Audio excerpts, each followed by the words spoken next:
بسم الله الرحمن الرحيم الحمد لله رب العالمين وصلى على سيدنا محمد وعلى اله اجمعين bulshada Soomaaliyeed meel kasta ay joogto waxaan leeyahay assalaamu calaykum waraxmatullaahi wabarakaatuh taa ka bacdi waxaan rabaa inaan bulshada Soomaaliyeed war ka siiyo kulan aad iyo aad u qiimo badnaa oo saaka dhex maray madasha samata bixinta Soomaaliya iyo madaxweynaha Jamhuuriyadda Federaalka Soomaaliya ragii la socday wasiiradii la socday amba guddigiisii wada hadallada u qaabilsanaa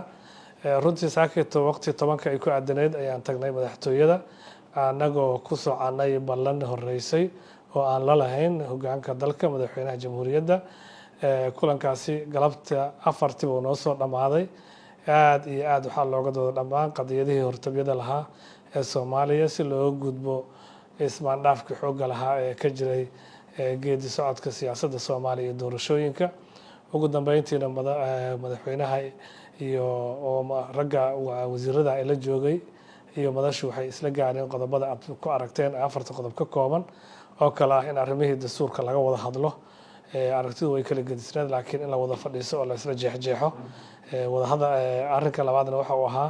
in doorashooyin toos ah oo heshiis lagu yahay sida ay ku meelmar lahaayeen iyadan in laga hadlo arrimaha amniga ama la dagaalanka argagixisada iyo in laga hadlo arrimaha midnimada qaranka arrimaha aan ka wada iyo tii ugu dambeysay oo ah oo sidoo kale waxaa la isla gartay in madasha ay la wareegto hawsha ah la xiriiridda maamulada ka maqan shirka amba maxaan ku yiraahdaa kulamada lagana shaqeeyo si ay ku imaan lahaayeen gaar ahaan maadaama caqabadihii waaweynaa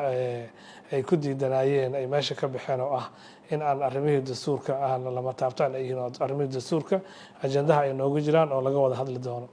waxaan rabaa marka dadka aan arrimahan aan si fiican ula socon inaan u sheegno waxa laga wada hadlay waa agenda ma ahan in laga heshiiyey arrimihii dastuurka ma ahan in arrimihii doorashada laga heshiiyey ma ahan arrimaha kale in laga heshiiyey waxa kaliya oo la isla meel dhigay qodobada aan soo sheegay miiska wada hadalka marka la iskugu soo laabto 3 bisha July in ay tahay arrin miiska saaran arrimaha noocan oo kale marka laga wada hadlaa way dheeraadaan way daba dheeraadaan laakiin marba haddii dadka Soomaalida sidaan ku naqiinay oon u soo jooga aan ahayn oo ka shaqeyn jirnay miiska isku yimaadeen wax baa la isla gaari karaa marka bulshada Soomaaliyeed waxaan u sheegaynaa inaan wadayada diilal u soo qaadnay inaan ajenda laga duuli karo u soo qaadnay inaan isku soo waafaqnay in ragga iyo amba deegaanada maqan la doono waxaan rajeeyay Jubbaland iyo waxaan ka wadaa iyo Puntland aan ka wadaa ilaahay waxaan ka baryaynaa subxaanahu wa tacaala inuu arrimahaas sidii ay guushu noogu dhamaan jirtay inoogu dhamaato doorashooyin aan isku waafaqsanahay wada aadno hoggaan iyo dowlad iyo waan isku wada waafaqsanaana ay ka soo baxaan waxaa naga go'an si daacad ah oo ilaahinimo ah oo waayeelnimo ah oo wax kasnimo ah oo mas'uuliyad ah inaan arrimahan annaga iyo dowladda aan uga doodno meelna aan isla dhigno rajo badan ayaan qabnaa bulshada Soomaaliyeed waxaan leenahay berrito way ifaysaa inay iftaan ka shaqeynaynaa inay wax hagaagaan ka shaqeynaynaa aad iyo aad u mahadsantihiin